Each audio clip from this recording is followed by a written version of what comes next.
So this was a great frontier for you personally to cross over into a paranormal theory about this stuff. Yeah, I was raised in the strict materialist point of view, that the only things that were real were things that you could touch, knock, eat, look at, and here people were telling me experiences that could not be photographed, corroborated, yet from their point of view this was as real as me standing in front of them. And all the people I talked with were describing the exact same experiences without benefit of any kind of details in the media that could account for that. To cue that. Well, do you think that this is something that's been going on for millennia, or that this is suddenly an event with a historical element to it, and that it is recent and therefore building towards some sort of resolution? There are folklorists who say that we have been visited by little people for centuries, if not for millennia. But this form of visitation has a hard edge to it that is different than what we've seen before. It started with the Betty and Barney Hill case, and since then there have been hundreds and moving now into the thousands of reported cases which have a kind of structure to it which is unlike what we've had before. There are similarities to previous visitations, but the modern abduction phenomenon has a distinction which has to be studied in its own right. And do you have an interpretation of what that distinction implies? Is it apocalyptic? Is it technological? What is it? Well, I first had to satisfy myself about what the phenomenon was, that it was not psychosis, it was not some strange dissociative condition, not some neurosis, not some contagion from the media. In fact, it has no resemblance to any psychiatric condition that in my 40 years of work in this field I had recognized. It's not some displaced abuse, all those things which naturally my colleagues and I think of in relation to this. This has its own structure, its own quality. Otherwise sane people having these highly traumatic, very dense, highly articulated, detailed, congruous experiences, which can begin to be reported in children as young as 2 years old, associated with UFOs in otherwise sane people. So I had to start by satisfying myself that this was not something else. Okay, then I can begin from, not from my own speculations, but from the information that the abductees themselves get from the experience. I'm beginning to put together a structure of what this is about.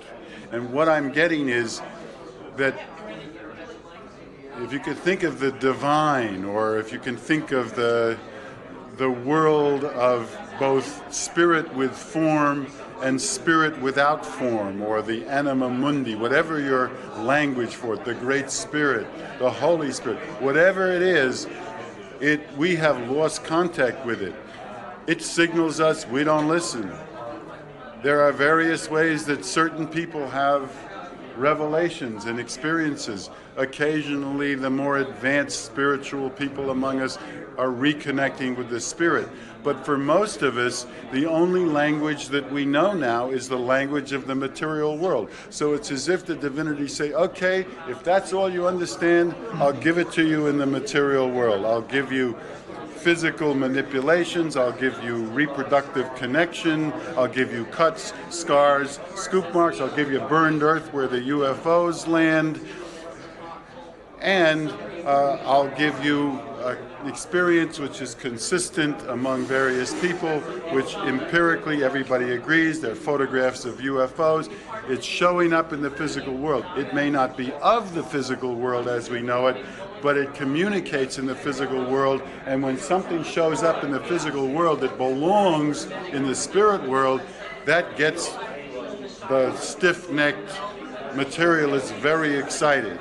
Now they want physical proof, just like in empirical science, because all other faculties of knowledge have been atrophied.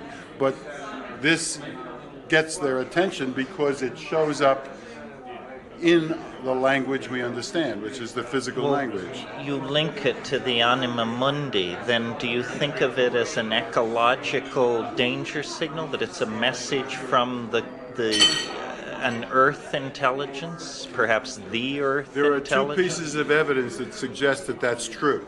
One is that the abductees themselves on the ships receive intense messages about ecological destruction, annihilation of whole forest systems, pollution of the water system, visions of the planet dying, and they see that on television-like screens. They get it through telepathic communication, and these are not environmentalists, these people. They are people who are very simple, ordinary people, unremarkable, except that they are getting this extraordinary information.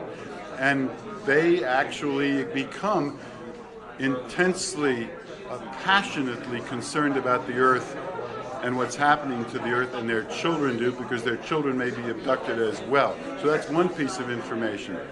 The other piece of information is they experience themselves as not in control, being taken against their wills, being treated the way we treat animals, tagged with implants, having physical, emotional experiences in which they're utterly terrified and without being able to control what's going on.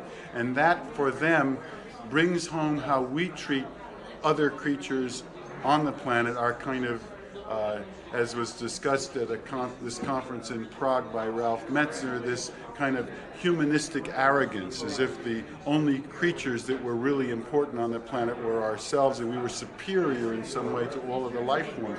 This phenomenon shows us that we are being treated the way we treat animals, as if they existed only for our pleasure, and they totally transform how they treat animals, how they treat the earth, how they relate to the environment around them. So through this experience in the body, because that's the important point here, this experience is not just information in an intellectual sense.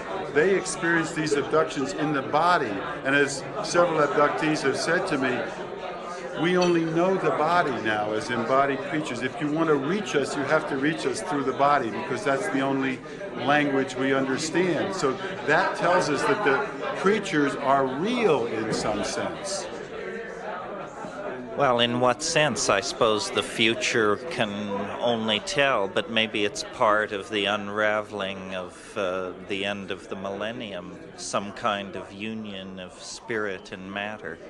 Well, John, I want to thank you for taking time off from your busy schedule of entertaining to come and talk to us. Can I make one more point, which you Make it, dude. Okay.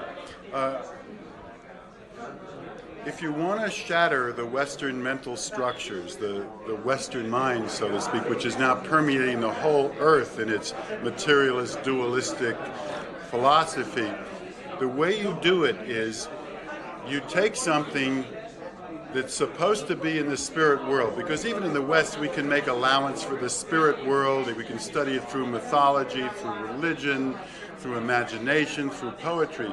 But the one unforgivable sin to the Western mind is when something that should be in the spirit world transgresses and shows up in the physical world. That traffic is the cardinal sin for the Western mind. So it has great power to shatter the belief structure of the Western mind when that occurs. And that's precisely what's occurring in this abduction phenomenon. Very good point. Thanks very much for talking with me. Good, good, good.